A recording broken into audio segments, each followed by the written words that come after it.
Assalamualaikum warahmatullahi wabarakatuh, teman-teman mahasiswa yang saya hormati dan saya banggakan.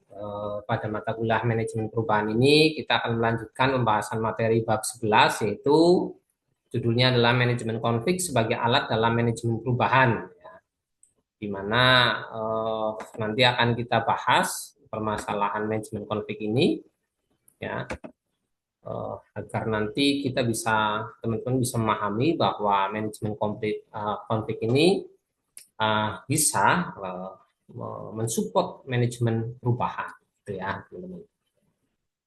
Oke, langsung saja teman-teman yang saya hormati, saya banggakan. Jadi saya ulangi bab 11, manajemen konflik sebagai alat dalam manajemen perubahan.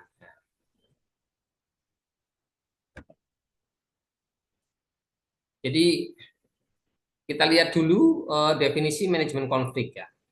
Jadi manajemen konflik merupakan serangkaian aksi dan reaksi antara pelaku maupun pihak luar dalam suatu konflik, ya. Jadi manajemen konflik termasuk pada suatu pendekatan yang berorientasi pada proses yang mengarahkan pada bentuk komunikasi, termasuk tingkah laku dari pelaku maupun pihak luar dan bagaimana mereka mempengaruhi kepentingan atau intents dan interpretasi. Jadi bagi pihak luar atau di luar yang berkonflik sebagai pihak ketiga, yang diperlukannya adalah informasi yang akurat tentang situasi konflik. Hal ini karena komunikasi efektif di antara pelaku dapat terjadi jika ada kepercayaan terhadap pihak ketiga.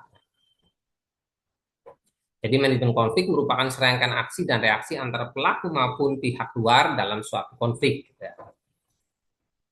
Menurut Ross, bahwa manajemen konflik merupakan langkah-langkah yang diambil para pelaku atau pihak ketiga dalam rangka mengarahkan perselisihan ke arah hasil tertentu yang mungkin atau tidak mungkin menghasilkan suatu akhir berupa penyelesaian konflik dan mungkin atau tidak mungkin menghasilkan ketenangan, hal positif, kreatif, bermufakat atau agresif. Nah, manajemen konflik dapat melibatkan bantuan diri sendiri, ya, kerjasama dalam memecahkan masalah atau dengan tanpa bantuan pihak ketiga atau pengambilan keputusan oleh pihak ketiga. Suatu pendekatan yang berorientasi pada proses manajemen konflik menunjuk pada pola komunikasi termasuk perilaku, ya, para pelaku dan bagaimana mereka mempengaruhi kepentingan dan penafsiran terhadap konflik tersebut, gitu ya. Nah, dalam manajemen konflik yang diutamakan adalah bagaimana cara mengendalikan konflik-konflik yang terjadi antara pihak yang berkonflik tersebut.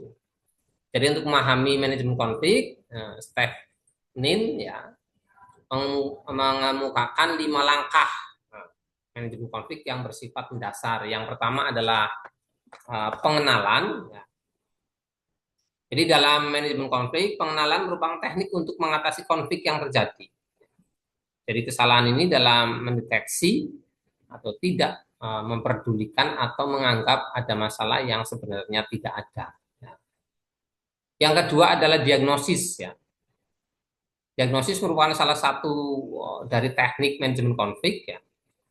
Metode yang benar dan teruji mengenai apa, mengapa, di mana, dan bagaimana hasil dengan sempurna. Hal ini pusatkan perhatian pada masalah yang utama, bukan pada hal-hal yang sepele. Jadi dalam manajemen konflik itu dikelola, konflik itu diselesaikan. Fokus pada penyelesaiannya, ya, tidak merambah ke lain-lain yang akhirnya nanti tidak ada solusinya. Kemudian menyepakati suatu solusi. Dengan menyepakati suatu solusi, kita dapat menghindari konflik. Teknik ini merupakan salah satu teknik manajemen konflik yang paling efektif, ya. Jadi menyepakati suatu solusi. Solusinya yang difokus, kita fokus ke solusi dan disepakati solusinya, ini akan bisa menghentikan. Kemudian pelaksanaan teknik manajemen konflik yang selanjutnya yaitu adalah pelaksanaan. Dalam setiap pelaksanaan selalu terdapat untung dan rugi. Jadi jangan sampai pertimbangan ini terlalu mempengaruhi pilihan dan arah kelompok. Jadi memang berdiri dalam pelaksanaan itu sesuai dengan tadi solusi yang memang disepakati seperti apa. Kemudian berikutnya adalah evaluasi. Teknik evaluasi merupakan salah satu dari teknik manajemen konflik. Dengan mengevaluasi kita dapat menghindari terjadinya konflik di kemudian hari. Jadi setelah diselesaikan dan sebagainya konfliknya, kemudian dievaluasi. Tujuannya adalah untuk menghindari di kemudian hari. Berikutnya adalah jenis-jenis konflik. Ada 5 jenis tipe konflik yang dalam kehidupan organisasi. Yang pertama adalah konflik di dalam individu. Konflik ini timbul apabila individu merasa bimbang terhadap pekerjaan mana yang harus dilakukannya. Bila berbagai permintaan pekerjaan saling bertentangan, atau bila individu diharapkan untuk melakukan lebih dari kemampuannya. Ini biasanya terjadi sebuah konflik, ya, konflik individu. Kemudian berikutnya adalah jenis konflik antar individu dalam organisasi yang sama. Konflik ini timbul akibat tekanan yang berhubungan dengan kedudukan atau perbedaan-perbedaan kepribadian. Konflik antar individu dan organisasi ya karena memang individunya tidak menjiwai jadi tujuan organisasi itu ataupun organisasi itu tidak memahami pekerjanya atau individu yang ada di dalamnya. Kemudian konflik antara individu dan kelompok, konflik ini berhubungan dengan cara individu menghadapi tekanan untuk keseragaman yang dipaksakan oleh kelompok kerja mereka. Contohnya seorang yang dihukum karena melanggar norma-norma kelompok. Itu contoh konflik antara individu dan kelompok. Kemudian konflik antar kelompok dalam organisasi yang sama. Itu adanya pertentangan kepentingan antar kelompok. Biasanya ini kan ada yang di organisasi ada yang ke A ke B ya ngegrup atau ngegeng gitu. Ini yang bisa menjadi konflik antar kelompok dalam organisasi. Kemudian konflik antar organisasi akibat adanya bentuk persaingan ekonomi dalam sistem perekonomian suatu negara. Konflik semacam ini diakui sebagai sarana untuk mengembangkan produk baru, teknologi, jasa, harga yang lebih rendah, dan pemanfaatan sumber daya yang tersedia secara efisien. Ya. Jadi sebetulnya dalam konflik ya dalam suatu organisasi atau manajemen, kalau kita lihat dari segi positifnya, ini biasanya akan menimbulkan sesuatu yang baru. Oh, ada masalah ini, oh, solusinya seperti ini. Jadi menciptakan sebuah solusi dan ini bisa diadopsi atau untuk apabila ada timbul persoalan-persoalan berikutnya. Kemudian aspek-aspek dalam manajemen konflik. Dalam manajemen konflik itu ada 2 aspek yang bisa muncul, yaitu aspek positif dan aspek negatif. Aspek positif, konflik bisa jadi merupakan sumber energi kreativitas yang positif apabila dikelola dengan baik. Misalnya konflik dapat menggerakkan suatu perubahan. Ya, tadi yang saya sampaikan dengan adanya konflik kan ada penemuan, ada solusi dan sebagainya itu. Yang pertama membantu setiap orang untuk saling memahami tentang perbedaan pekerjaan dan tanggung jawab mereka. Yang kedua memberikan saluran baru untuk komunikasi. Berikutnya menumbuhkan semangat baru pada staf. Yang ketiga memberikan kesempatan untuk penyaluran emosi. Yang selanjutnya adalah menghasilkan kontribusi sumber tenaga yang lebih merata dalam organisasi. Kemudian aspek negatifnya, apabila konflik mengarah pada hal negatif dan kondisi destruktif baik untuk perorangan maupun kelompok, maka ini yang bisa berdampak. Yang pertama adalah penurunan efektivitas kerja, adanya penolakan, resistensi terhadap perubahan, apatis, acuh tak acuh, bahkan mungkin muncul luapan emosi destruktif berupa demonstrasi dan mogok dan lain sebagainya.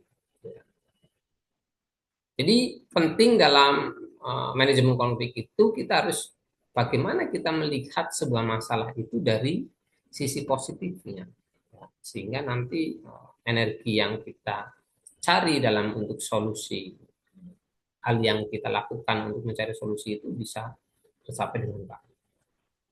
Kemudian konflik bisa disebabkan oleh beberapa hal yang mengakibatkan kedua aspek, ya, positif atau negatif. Tersebut bisa terjadi diantaranya adalah batasan pekerjaan yang tidak jelas. Ini bisa menimbulkan konflik. Kamu kerjanya apa? Ini kerjanya apa? Itu ranah saya, itu bukan ranah, itu jadi masalah. Kemudian hambatan komunikasi, ya komunikasi yang tidak lancar pasti akan menimbulkan konflik dalam organisasi, dalam hubungan apapun seperti itu. Kemudian tekanan waktu, ya, itu juga bisa menjadi sebuah konflik. kemudian standar peraturan kebijakan yang tidak masuk akal, lalu meminta pekerjaannya disiplin, harus targetnya terpenuhi dan sebagainya, tanpa menghiraukan rasa kemanusiawiannya dan sebagainya. Kemudian pertikaian antar pribadi, perdebatan status, harapan yang tidak terwujud. Ini juga bisa menyebabkan sebuah konflik ya. Kemudian konflik itu bisa dikelola, makanya ada yang namanya pengelolaan konflik ya. Jadi sepanjang kehidupan manusia itu senantiasa dihadapkan dengan bergelut dengan konflik, baik itu secara individu maupun organisasi. Jadi konflik merupakan sesuatu yang tidak dapat dihindarkan. Jadi selama masih hidup pasti ada konflik, pasti ada masalah. Kalau sudah nggak ada masalah ya berarti mati, kan begitu. Demikian halnya dengan kehidupan organisasi, setiap anggota organisasi senantiasa dihadapkan kepada konflik agar konflik tidak jadi berlarut-larut, maka konflik dapat dicegah atau dikelola. Ya, bagaimana cara yang mengelolanya? Yang pertama adalah dengan disiplin. Mempertahankan disiplin dapat digunakan untuk mengelola dan mencegah konflik. Jadi manajer perawat harus mengetahui dan memahami peraturan-peraturan yang ada dalam organisasi. Jika belum jelas, mereka harus mencari bantuan untuk memahaminya. Jadi disiplin itu bisa meminimalisir. Yang kedua adalah pertimbangan pengalaman dalam tahapan kehidupan. Konflik dapat dikelola dengan mendukung perawat untuk mencapai tujuan sesuai dengan pengalaman dan tahapan hidupnya. Misalnya, perawat junior yang berprestasi dapat dipromosikan untuk mengikuti pendidikan ke jenjang yang lebih tinggi, sedangkan perawat senior yang berprestasi dapat dipromosikan untuk menduduki jabatan yang lebih tinggi. Itu pertimbangan pengalaman dalam tahapan kehidupan. Kemudian komunikasi. Suatu komunikasi yang baik akan menciptakan lingkungan yang teraptik ya dan kondusif. Jadi suatu upaya yang dapat dilakukan manajer untuk menghindari konflik adalah dengan menerapkan komunikasi yang efektif dalam kegiatan sehari-hari yang akhirnya dapat dijadikan sebagai satu cara hidup. Komunikasi itu memang kalau lancar ya semuanya bisa berjalan lancar. Karena pada dasarnya manusia itu bisa melakukan kerjasama itu dengan sistem komunikasi yang baik. Kalau komunikasinya buruk ya pasti seprofesional apa, kecanggihannya seperti apa, komunikasinya buruk, dan itu sebuah organisasi butuh kerjasama tim pasti tidak bisa jalan. Berikutnya adalah mendengarkan secara aktif. Ya, mendengarkan secara aktif merupakan hal penting untuk mengelola konflik, untuk memastikan bahwa penerimaan para manajer perawat telah memiliki pemahaman yang benar. Mereka dapat merumuskan kembali permasalahan para pegawai sebagai tanda bahwa mereka telah mendengarkan. Jadi pemimpin manajer yang bertugas untuk mengatur, merawat organisasi itu harus mendengarkan secara aktif. Apa keluhannya, apa keinginannya, apa kesusahannya, kesulitannya, apa uh, keinginan-keinginan secara pribadi mereka atau organisasi itu harus didengarkan secara aktif sehingga nanti komunikasi bisa berjalan lancar, maksud dan tujuan dari apa yang pengen disampaikan tersampaikan dengan baik, dipahami dan itu bisa uh, meminimalisir konflik atau menghilangkan konflik. Kemudian dalam mengelola konflik tidak bisa begitu saja, tapi diperlukan teknik atau keahlian untuk mengelola konflik seperti pendekatan dalam resolusi konflik. Nah, itu tergantung pada konflik itu sendiri seperti apa, kemudian karakteristik orang-orang yang terlibat di dalamnya seperti apa, keahlian individu yang terlibat dalam penyelesaian konflik itu seperti apa, dan pentingnya isu yang menimbulkan konflik, kemudian ketersediaan waktu dan tenaga ya untuk mengatasi itu. Jadi dalam mengelola konflik itu kita memang membutuhkan ya pendekatan-pendekatan resolusi konflik yang itu tergantung pada ya konflik itu sendiri. Apakah konflik itu memang tercipta karena memang dalam rangka mewujudkan tujuan organisasi itu penting. Ya. Tapi kalau konflik itu memang sesuatu yang memang di luar organisasi itu, ya, yang tentunya konflik, tetapi memang konflik tidak penting jalannya organisasi, ya, itu sesuatu yang memang walaupun tidak penting dalam tujuan organisasi memang harus segera diselesaikan. Termasuk orang-orang yang berkonflik, orang-orang yang menyelesaikan konflik juga harus orang-orang yang memang berpengalaman orang-orang yang memiliki pengalaman yang lebih baik, ya, solusi-solusi yang baik, gitu ya.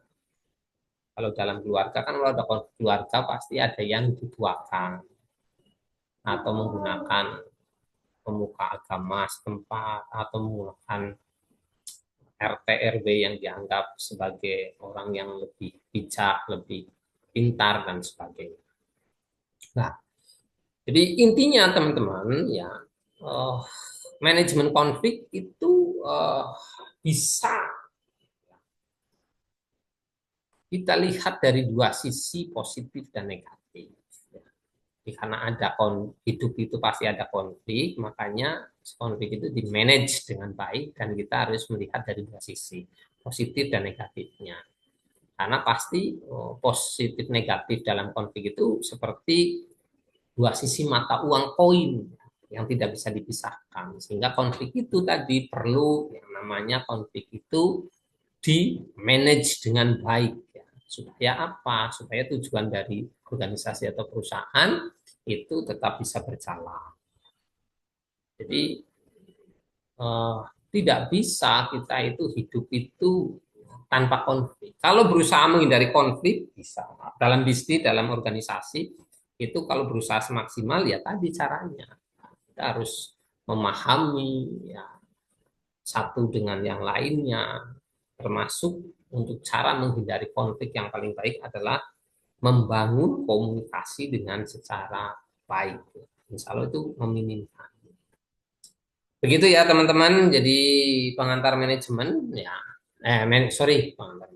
Dalam mata kuliah manajemen perubahan ini ya bab 11 kita sudah bahas tadi mengenai manajemen konflik sebagai alat dalam manajemen perubahan. Di konflik ini kalau di manage dengan baik intinya ya itu bisa membuat sebuah perubahan secara positif. Walaupun negatifnya juga ada, tetapi kalau dikelola dengan baik bisa membuat perubahan ke arah yang positif dan itu ya sangat diperlukan untuk kemajuan. Begitu ya teman-teman, saya rasa cukup ya untuk materi pada kesempatan kali ini. Nanti silakan kalau ada pertanyaan dan sebagainya bisa didiskusikan di grup atau ditanyakan nanti di grup WA kelas gitu ya.